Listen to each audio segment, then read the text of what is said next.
Kia ora, my name's Bea Joblin, and I have put 2 web series online so far in my career that I wrote, directed and produced. And I suppose because it was back in the day when you just did everything yourself, I probably production designed and all that jazz and everything.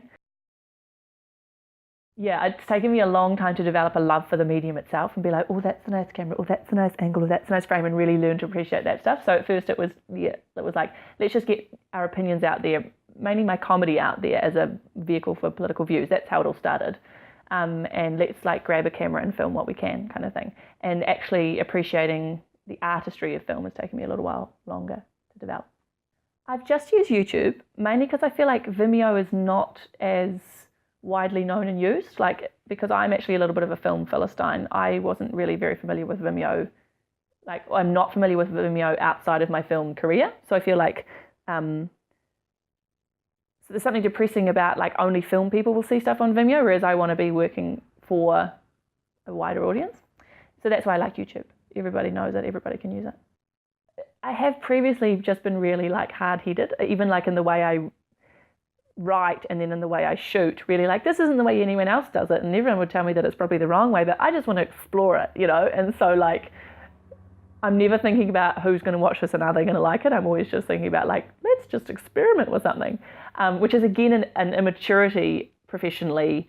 That's not bad, but it's part of figuring out who you are and finding your own style. I've never looked at the comments on any of my stuff, because I don't look at comments online ever in anything. Like, even if I was looking up like a recipe or a knitting pattern, I would never look at the comments, because I just think that the internet is a space of like uncensored negativity in that way.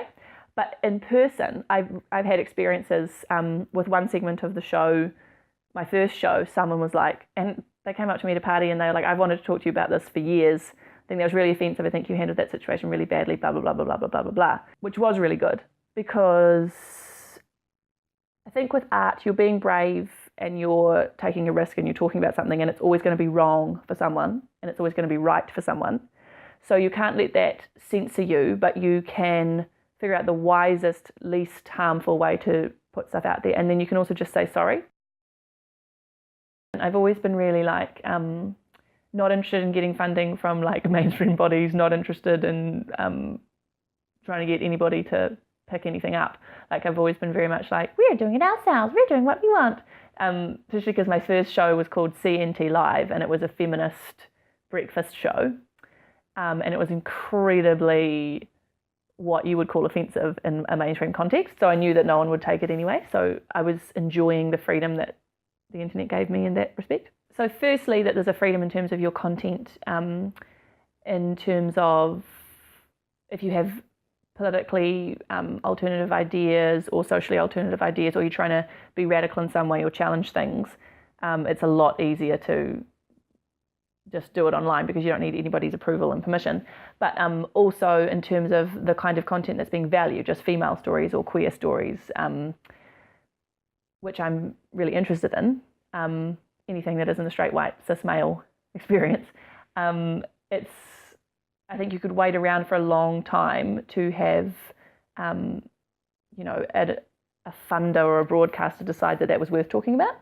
Whereas if you just do it yourself, then it's done. A big thing for me is always people, because I believe traditional ways of making film and even theatre have been based around bad treatment of people, a lot of disrespectful, unsafe stuff, a lot of pushing people too hard, a lot of dictatorship rather than collaboration.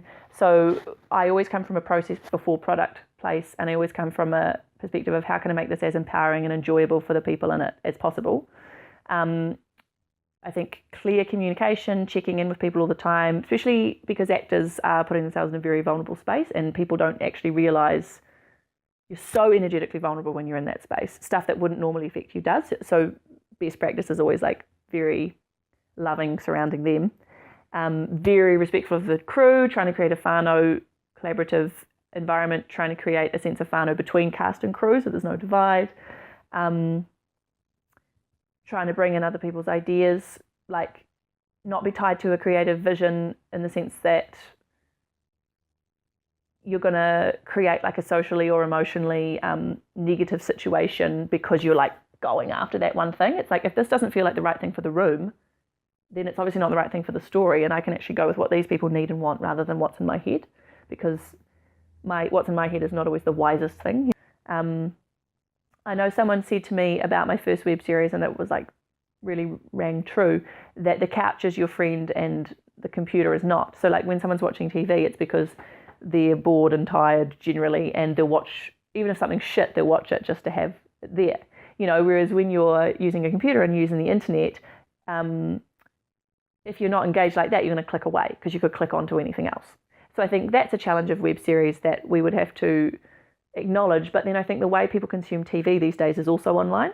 So I think that's probably, like, everything's a web series these days if you're under 25, essentially. No one's watching TV. I was writer, director, producer. Not producer out of a desire, which I think is a very common situation, but producer because someone's got to put in the backbreaking work for your work, and it's most likely going to be you when you're starting out. And always on the lookout for people who want to collaborate and people who want to make a community around it and stick with that community.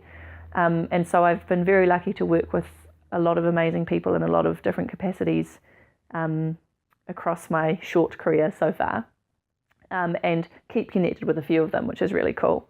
I am really interested in having women in the executive roles and the HOD roles, and have achieved that a lot of the time. But I'm also interested in working with men and inducting them into my different, quite feministly influenced way of making film, and always found that to be a really wonderful process that they're really receptive to.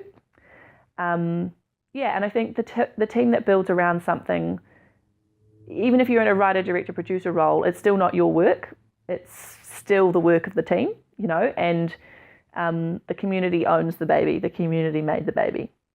And if you can develop a community that really feels that you all own it, then I think that's the kind of team I want to make. Being a woman making stuff, I think the first step is having the audacity to believe that you have the right to speak, which sounds ridiculous, but actually very deep in most women still, I think, is a sense of like, you don't have the right to be the leader, you don't have the right to be the one doing this, you're not. The whole imposter syndrome thing, which I just think affects men so much less in film, and I think it's subconscious and it's subversive. It's just the fact that you see a man doing it and you just identify that's something I could do, versus you never see a woman doing it, you never identify that's something you could do. So the first step is to say, oh, actually I can do this. And like then every step you take towards achieving that, there's a voice in your head going, no you can't, no you can't, no you can't, no you can't. So you have to get through that. Awesome, because once you've got through that, you realise what that was, and you can tell other women, hey, you do have permission, I give you permission, you give yourself permission, do it, When you're the director and you're the producer, you're creating the culture around a work. So you're not experiencing misogynistic or sexist culture. It's almost like it doesn't come into you. People don't interact with you in that way, even though they would interact with you on someone else's set in that way, because you very clearly set the tone, So I haven't struggled with that as a female filmmaker necessarily. I have had a couple of incidences of like a male crew member getting, saying, oh, you're a dictator and you're controlling and stuff like that. Actually, one single instance of that. And me thinking, oh, I wonder how I gave that impression, because that's the very opposite of what I want to create. And then I suppose the question comes into your mind, is that because I'm a woman and I'm in the executive role and that's what's gone on here? And who knows? So I try not to spend a huge amount of time saying it's so hard for women, we're not mentored, we're not funded, we're not supported because of this and that, we're just not seen. I just sort of have this sense of like, the more of us who keep saying we can do it, it is easy, we get together, we support each other, we stay really positive about it, and we find that our products are actually more sought after. And so like being opportunistic about it, I suppose, rather than spending too much time being like, bloody bastards, and working with men and enculturating them into a female way of making film, which is often very different, and upskilling them in that way and making them part of the community, but still saying, I'm the director, y'all. I'm not going to be your production manager forever. I'm not going to be the second AD. I'm directing. This time you can come and support me and make the tea,